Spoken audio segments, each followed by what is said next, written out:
Buenas noches, mi nombre es Luis Rivera, estamos transmitiendo desde la Iglesia de Pentecostal de Park Gardens, que el pastor es el reverendo Samuel González Rotay. Estamos a principios de la 65, cuando era 65, a principios del Expreso a Trujillo Alto. Si no tiene donde asistir, puede asistir con nosotros. Tenemos los domingos de las 10 en adelante, presencial. La clase de esta noche ya por título Orientados por Doctrinas Bíblicas. Orientados por Doctrinas Bíblicas.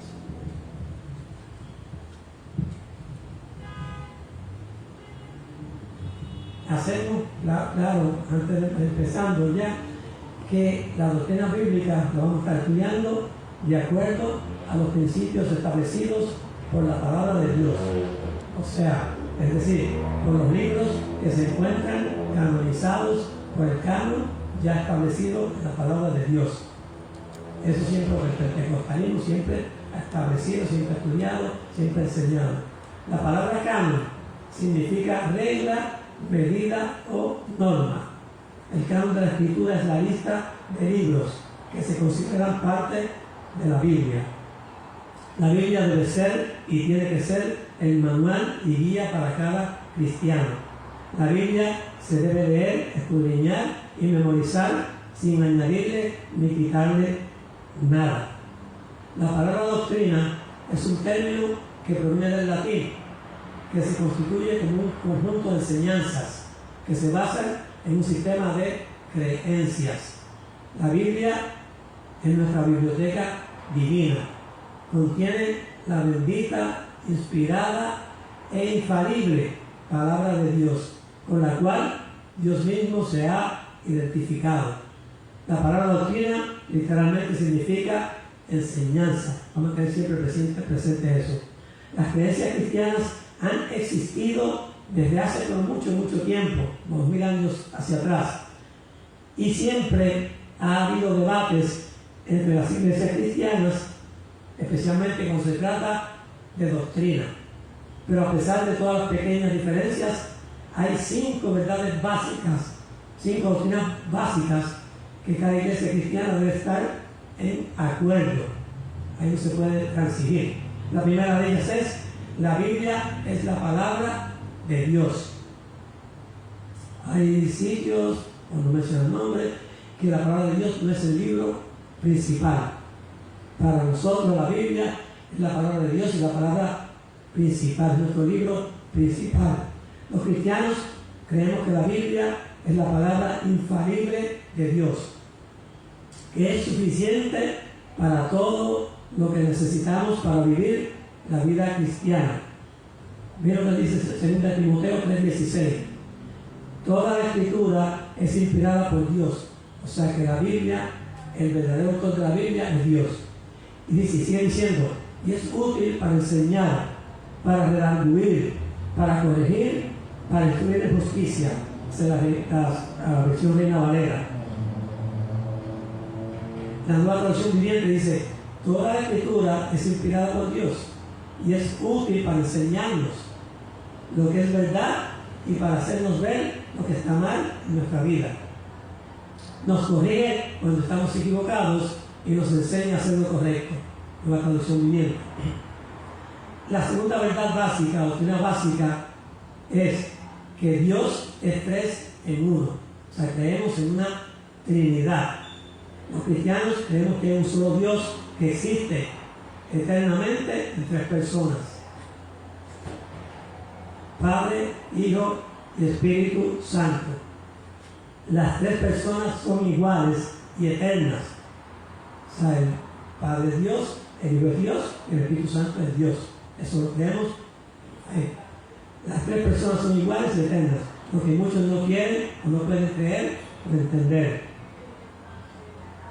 Mateo 28:19 dice, por lo tanto, Jesús hablando, por lo tanto, vayan y hagan discípulos de todas las naciones, bautizándolos en el nombre del Padre y del Hijo y del Espíritu Santo. Esto es palabra del Señor. Y hacemos hincapié en esto porque la palabra Trinidad no aparece en la Biblia, pero sí aparecen instancias donde claramente se ve una Trinidad. La tercera doctrina fundamental para el pentecostalismo, Jesús es completamente Dios. Los cristianos creemos y sabemos, entendemos que Jesús es a la vez completamente Dios y completamente humano. Jesús estando en la tierra fue 100% hombre y 100% Dios. Yo sé que eso es difícil de entender, pero la Biblia claramente lo establece así. Amén. Es completamente humano y es la segunda persona de la Trinidad. Él siempre, Jesús como Dios, siempre ha existido y el mundo fue creado por Él, junto con el Padre y el Espíritu Santo. Mateo 28:19 dice, desde el principio Jesús ya existía, eso lo vemos claramente. Porque dice, mire Juan 1:1, en el principio era el Verbo, y el Verbo era con Dios, y el Verbo era Dios. Este desde el principio con Dios. Hay claramente establecido que Jesús está creando con el Padre desde el principio, cuando fue creado. Juan 1:1 en la nueva versión internacional.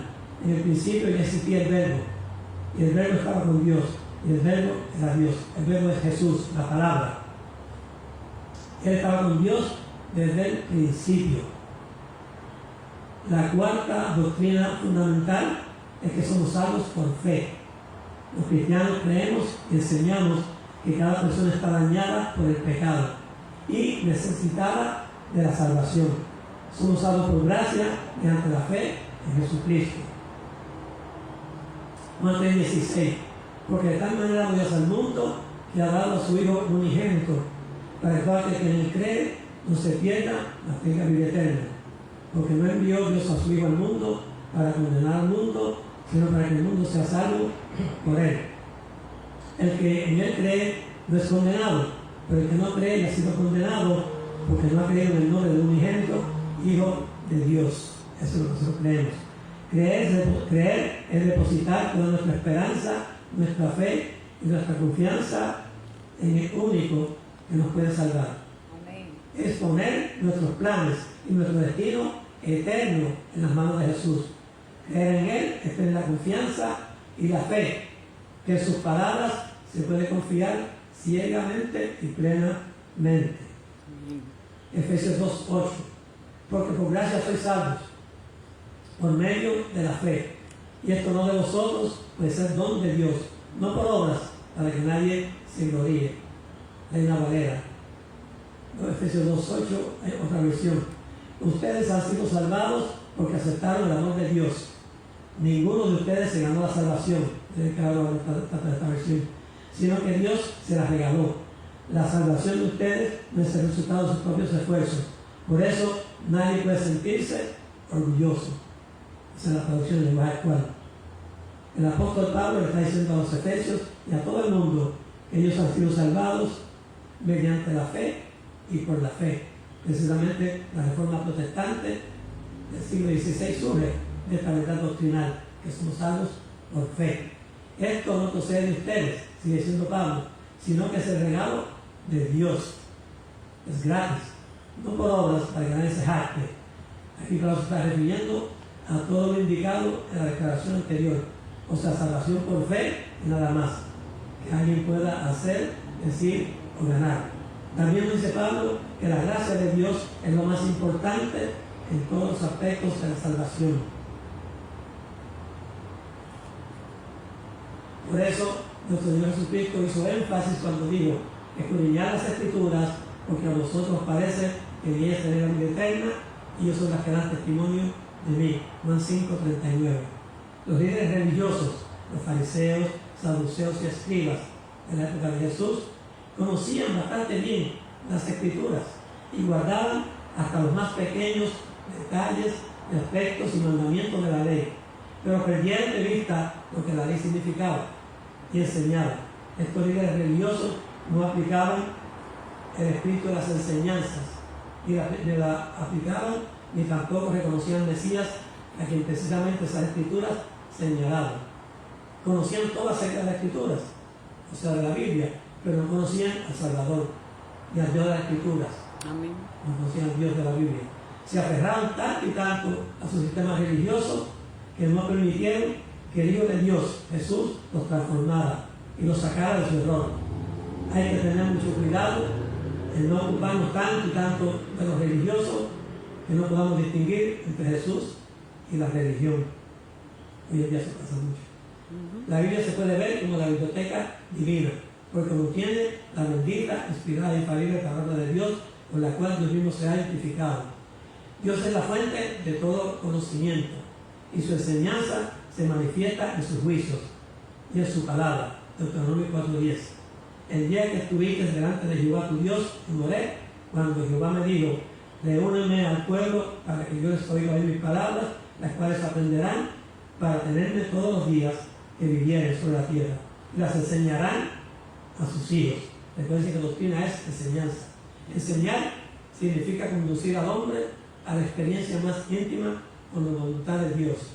En el Nuevo Testamento se emplean varios términos relacionados con el acto y el contenido de las enseñanzas de Jesús, como en Mateo 7:28, que dice, y cuando terminó Jesús estas palabras, la gente se admiraba de su doctrina, de Navarrete. El mismo versículo 28 nos da la tradición viviente. Cuando Jesús terminó de decir esas cosas, las multitudes quedaron asombradas de su enseñanza. Fíjense que arriba dice doctrina, luego dice enseñanza. Las dos versiones distintas. Es lo mismo, doctrina y enseñanza. Los maestros religiosos de la ley, los eruditos de la religión, por lo regular, citaban tradiciones y opiniones del pasado para apoyar sus argumentos e interpretaciones. Pero Jesús no tenía que hacer nada de esto, porque hablaba con autoridad, que era la suya propia. No tenía que citar a nadie fuera de la palabra, porque él es la palabra original. Dicho en otras palabras, estos líderes religiosos citaban a otros para establecer la autoridad de sus propias enseñanzas, pero Jesús era su propia autoridad. Juan 1:1, que ya lo leímos. Romanos 6:17. Pero gracias a Dios, que aunque erais esclavos del pecado, habéis obedecido de corazón a aquella forma de doctrina a la cual fuisteis entregados. Hay una barrera. Romanos 6:17. Antes ustedes eran esclavos del pecado, pero gracias a Dios ahora obedecen de todo corazón la enseñanza que les hemos dado. Aquí en este pasaje, la enseñanza de Pablo a los romanos está bastante clara. Pablo está usando la alegoría o la ilustración del amo y el siervo.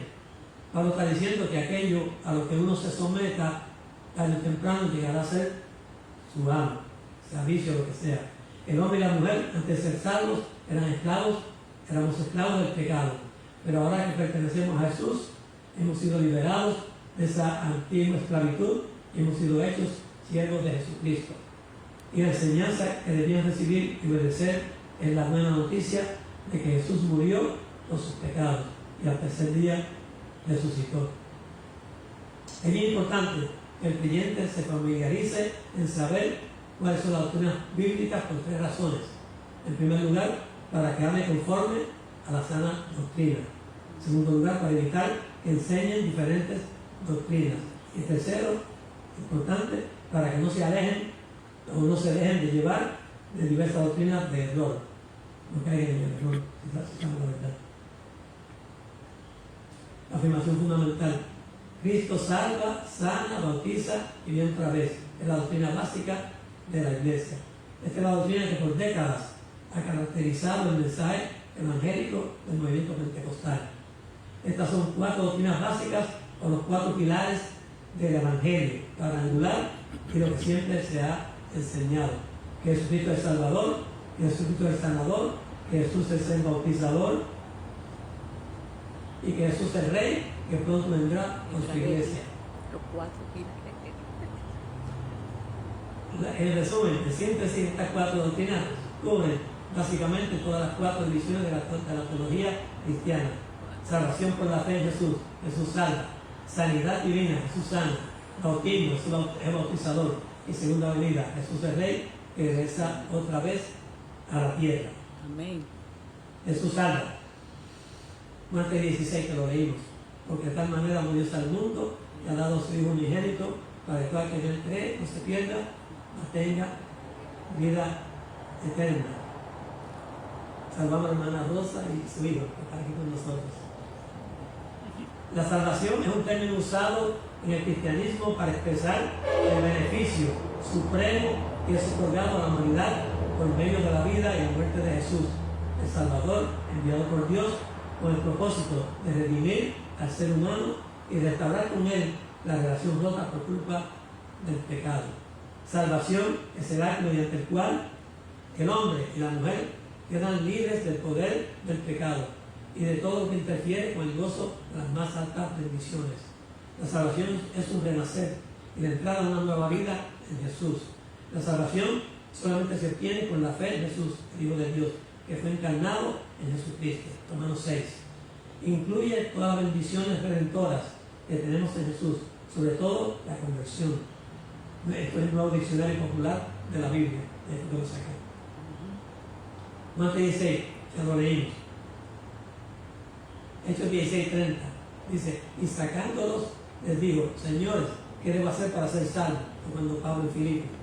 Ellos dijeron, cree en el Señor Jesucristo y serás salvo tú y tu casa. Y le hablaron la palabra del Señor a él y a todos los que estaban en su casa. La palabra del Señor. Pablo y Silas ya eran conocidos en Filipo por todo lo que habían pasado antes de ser encarcelados. Así que cuando el carcelero, después del gran terremoto, reconoció su gran necesidad y su propia condición espiritual, quiso encontrar la solución. Y Pablo le dio esa solución con las buenas noticias de salvación, presentada de forma clara y sencilla, diciéndole que en el Señor Jesucristo y será salvo. Mira, para presentar el Evangelio es sencillo, eso es lo que hay que hacer. No hay que entrar en mucha teoría. Creer que Jesús es el Señor y confiar en Él plenamente nos asegura la salvación. Miren, hermanos, la verdadera fe que salva, la única fe que salva, es algo sobrenatural, porque es un don gratuito de parte de Dios. Hay que hacerlo nada. Dios deposita y pone en el corazón de la persona. Lo deposita y lo pone en el corazón de la persona. En 2 de Corintios 9:10 dice que la palabra que Dios da, Él da semilla que siembra y pan al que come. Él lo da todo. Aún la fe para usted creer en Él, Él mismo la pone. Y en Filipenses 2:13 dice, porque Dios es el que en vosotros produce así el querer como el hacer, por su buena voluntad.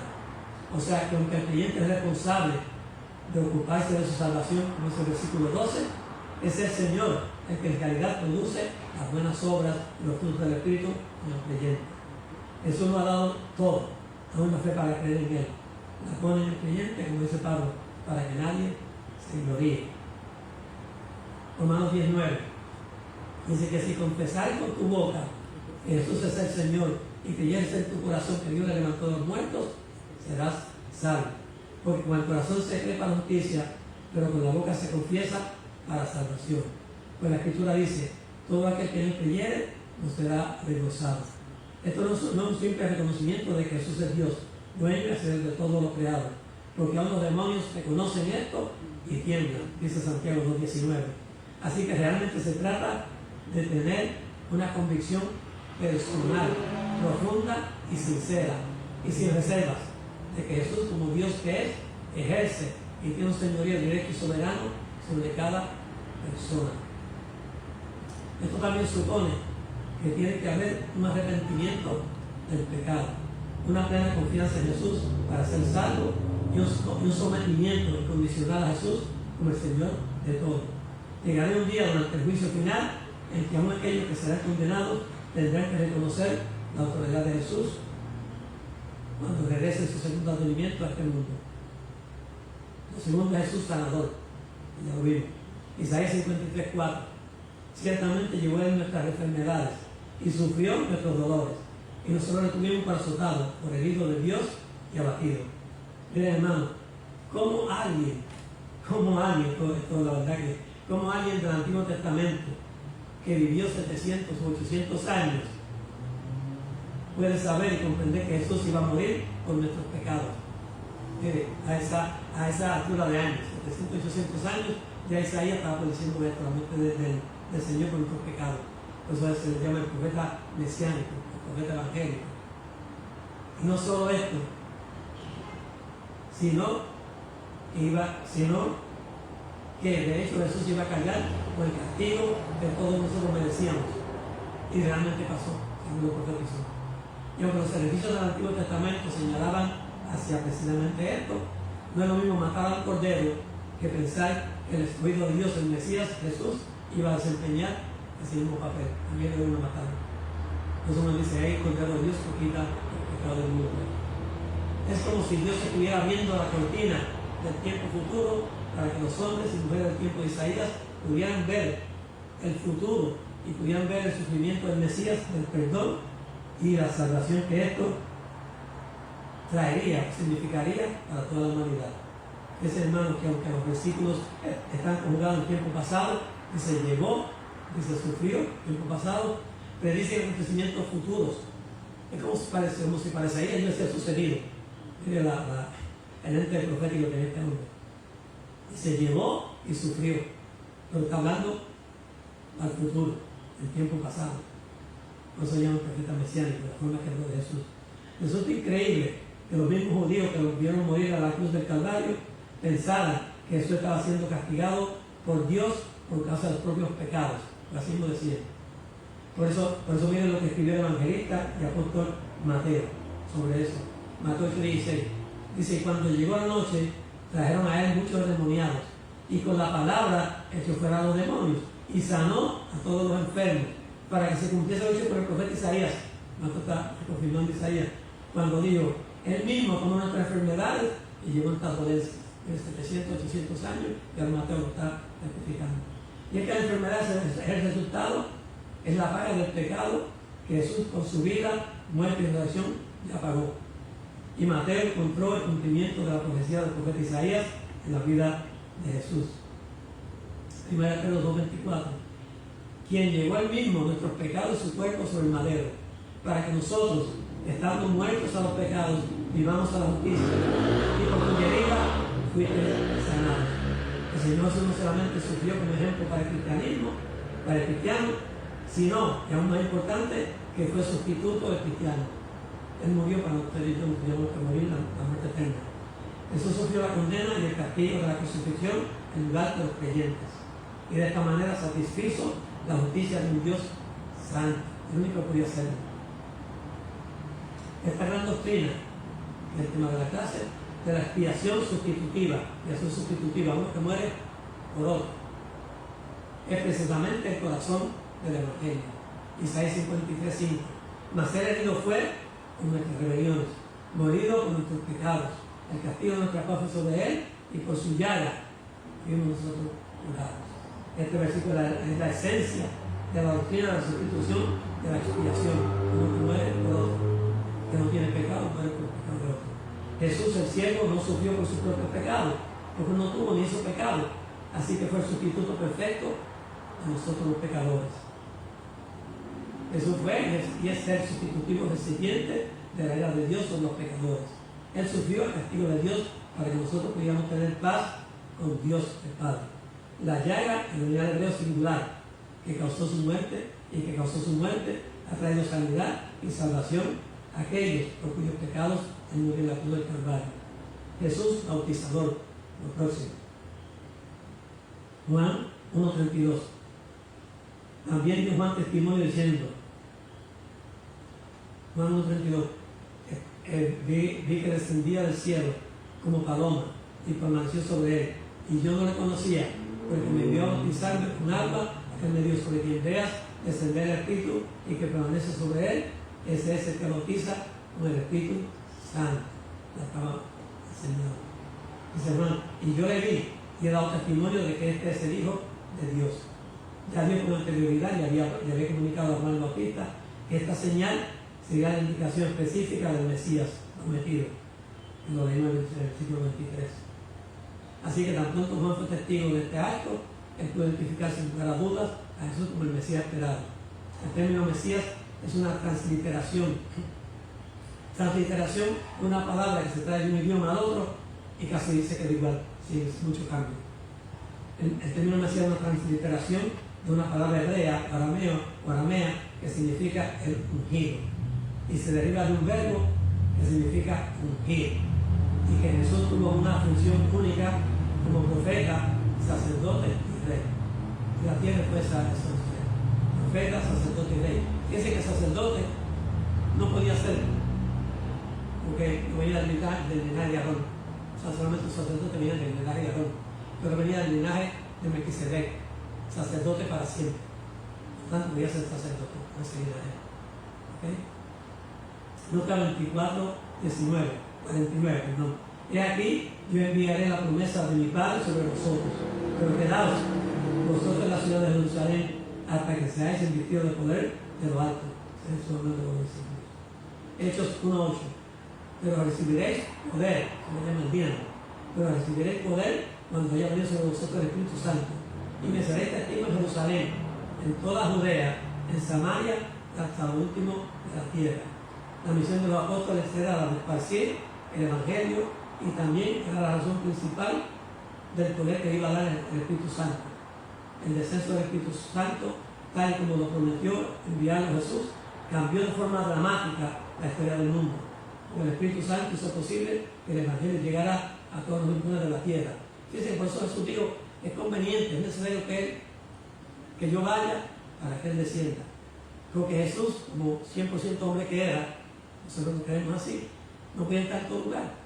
O sea, si Jesús estaba predicando en Samaria, no podía estar en Judea, porque era hombre, como nosotros, 100% hombre. Pero el Espíritu Santo sí podía estar en todo lugar cuando descendiera. Podía estar con Pedro predicando, con Pablo predicando, con Esteban. Esa era la importancia. Pues fíjense, hacemos un paréntesis ya que entré en esto. Era importante que el Evangelio se expandiera. Porque mire, el Evangelio en primer lugar ocurrió en un tiempo limitado. Jesús tuvo nada más que 3 años en la tierra. Eso no da mucho para hacer el Evangelio. Y además ocurrió en un sitio, un lugar bien apartado de ese mundo, Jerusalén. O sea, había otros mundos, otros imperios grandísimos. Si es que como decir de Puerto Rico, ya leímos Rusia. Entonces, o sea, por eso era necesario que el Evangelio fuera extendido por los apóstoles, por los discípulos, por todo el mundo, que llegó hasta nosotros tantos días. Y Pablo tuvo mucho con eso. Los apóstoles ya habían visto el poder del Espíritu Santo para salvar, para guiar, enseñar y hacer milagros con Jesús. Pero pronto ellos iban a recibir la presencia del Espíritu Santo dentro de ellos y una nueva dimensión de poder para testificar. Los testigos serían las personas que iban a dar testimonio y que iban a contar la verdad acerca de Jesús. La palabra testigo en el griego significa el que muere por su fe. De que era precisamente el precio que esa gente iba a dar por el testimonio de Jesús. Iban a ser mártires. Hechos 2:1. Cuando llegó el día de Pentecostés, estaban todos unánimes juntos. Y de repente vino del cielo un estruendo de un viento recio que soplaba, el cual llenó toda la casa donde estaban sentados.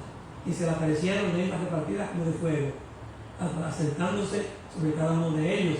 Y fueron todos llenos del Espíritu Santo y comenzaron a hablar en otras lenguas, según el Espíritu de daba y hablasen. Ahí comenzó la iglesia. Pentecostés significa 50 o 50. También se le conoce como la fiesta de las semanas, porque pasaba 7 semanas después de Pascua, 7 por 7, 49, y el sábado siguiente 50. Eso se llama Pentecostés, 50. También se conoce como la fiesta de la cosecha, que se cosechan los primeros frutos. Después de la Pascua, que se celebraba en mayo o en junio. Era una de las 3 fiestas anuales, se celebraban todos 3 años. Y los judíos tenían que ir a peregrinar a Jerusalén. O sea, 12 años adelante, todo varón era obligatorio que vaya fuera del sitio donde estuviera a Jerusalén durante esas 3 fiestas: Pascua, Pentecostés y Tabernáculo. Las mujeres podían ir, pero no eran obligadas. Y fíjense que esto no es casualidad, porque también se llamaba la fiesta de las primicias, pues se presentaban las primicias de los primeros frutos. Así que cuando Pedro predica el día de Pentecostés, se convirtió en 3.000 almas. Esa era la primicia a Dios de los primeros frutos de la iglesia. Como la iglesia, todos tienen su... Porque sí, pues será la primicia. Pentecostés se llama como fiesta de las primicias, porque ahí se cultivaban los granos y se daban las ofrendas a la iglesia, al sacerdote. Pero también se convirtieron en 3.000 almas. O sea, la primicia a Dios de la iglesia naciente. Y el Espíritu Santo vino en ese, y con el mensaje de Pedro se convirtieron 3.000 almas, 3.000 personas, que es la primicia de Dios, que está diciendo la primicia de Dios a la iglesia que nació el día de Pentecostés. Jesucristo viene otra vez. Juan 14:3. Y si me fuere, os prepararé el lugar, vendré otra vez, os tomaré a mí mismo, para que donde yo estoy, vosotros también estéis. Esta es la primera enseñanza sobre el arrebatamiento de la iglesia que vemos en la Biblia. Luego de que Jesús dice que iba a regresar a la casa de su Padre, también dice que iba a preparar lugar, mansión y morada a sus seguidores. Dice que él se iba a regresar. Cumplió la primera parte, se fue. Ahora esperamos la segunda parte. Recuerden que no se puede confundir el arrebatamiento con la segunda venida. Son dos distintos, dos totalmente distintos. Jesús prometió que regresaría. Jesús vendrá a buscar a su esposa, o sea, a la iglesia, para que esté con él en la casa del Padre.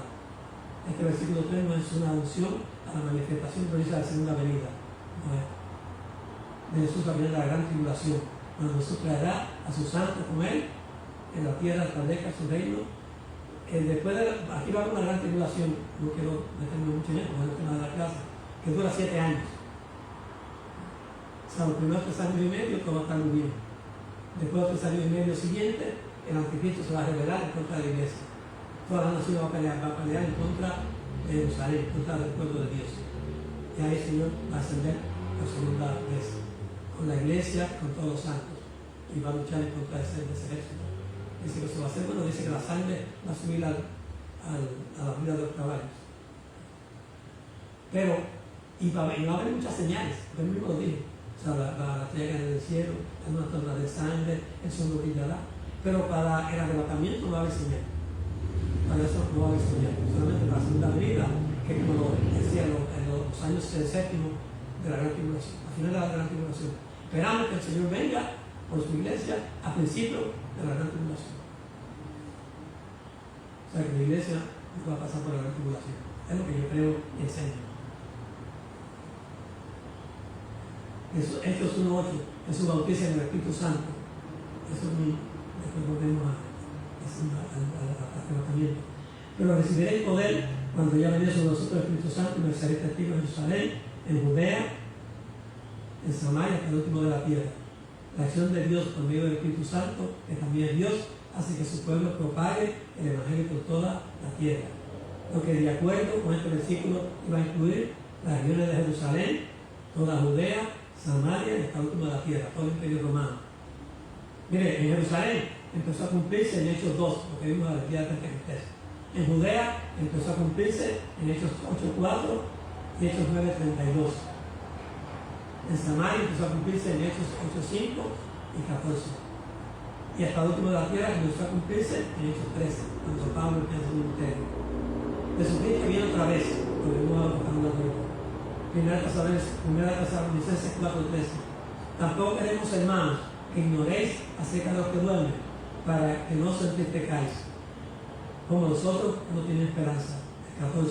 Porque si creemos que Jesús murió y resucitó, así también traerá Dios con Jesús a los que durmieron en él. Estamos hablando de arrebatamiento, de segunda venida, claramente. Por lo cual, os decimos esto en palabras del Señor, que nosotros que vivimos, que habremos quedado hasta el día del Señor, no precederemos a los que durmieron. O sea, Pablo tiene la... Y esto no es de la clase, pero muy buena. Los tesalonicenses tenían un problema, porque Pablo casi le iba a demostrar que el Señor iba a venir en su tiempo. Pero ¿qué pasa? Los tesalonicenses estaban muriendo. Entonces decían, bueno, si los que están muriendo, los familiares pensaban que no iban a disfrutar de esto, dice Pablo, del arrebatamiento. Entonces por eso Pablo se le escribe para corregir eso. Dice, no, los muertos serán primero, luego los que están vivos. Dice, luego nosotros, los que vivimos, los que hayamos quedado, seremos arrebatados juntamente con ellos. En las nubes para recibir al Señor, en las nubes. En la segunda venida del bien. Acá se quedan las nubes, la diferencia entre uno y otro. Y así estaremos siempre con el Señor. Hay varios eventos específicos que van a suceder en el arrebatamiento de la iglesia. Tanto los cristianos muertos como los cristianos vivos se van juntos. Esa es la diferencia entre la segunda venida. Y lo dice Pablo, tanto los cristianos muertos como los cristianos vivos se irán juntos. La palabra arrebatados es la traducción del griego paso, H-A-R-P-A-Z-O, que significa tomar de repente y sin advertencia. O sea que la misma palabra del griego lo dice específicamente. Tomar de repente y sin advertencia. Es no haber señal de ningún tipo. Dice como ladrón en la noche, dice la Biblia. La Biblia dice que si el padre de la casa sabe cuándo hay el ladrón, se prepara combate. Pero como no sabe, entonces hay que estar velando y orando. Este agotamiento unirá a todos los creyentes, desde Pentecostés hasta la venida del Señor para buscar su iglesia. Todos los salvos de ese hermano. E incluirá a todos los que han estado en la iglesia, como también se le conoce como el cuerpo de Cristo. La iglesia y la esposa y el cuerpo de Cristo. Y terminamos con esto. No debe existir un mensaje más consolador a la hora de la muerte de un ser querido que esta verdad acerca del arrebatamiento. Este mensaje es tanto el consuelo como la esperanza de la iglesia. Un familiar que murió en Cristo, sabe que un día lo vamos a ver, va a estar junto con nosotros. Cuando terminamos, Dios la bendiga y hacemos oración. Si alguien ha sido tocado, si no conoce el Evangelio, no conoce esto, lo invitamos a tener una relación personal con Jesucristo, como la hemos tenido todos nosotros. Y nos ha hecho, mire, pero bien, mucho, pero mucho bien. Oramos. Padre nuestro que habitas en los altos cielos, en el nombre de Jesús pedimos ante ti, Señor. Hemos hablado tu palabra que es la verdad, tu palabra que es alimento, tu palabra que es el mapa hacia el cielo, tu palabra que no toma atrás vacía, sino que hace aquello para lo cual es enviado, Señor. Dimos tu palabra, Señor, tiramos la red, Señor. Esperamos, Señor, que alguna vida, algún alma que esté triste, que está como dejado, que esté enfermo, pueda echar mano a esta palabra, Señor, que es sanadora y es salvadora, Señor amado. Los hermanos pues saben de lo que hemos hablado, Señor amado, que tenemos que estar cada día más cerca del Señor, porque su venida está pronto, Señor. Gracias te damos por lo que has hecho y por lo que seguirás haciendo. No encargaremos de siempre darte a ti toda la honra y toda la gloria. Todo esto te lo agradecemos en nombre de Jesucristo, con acción de gracias. Amén y amén. Amén.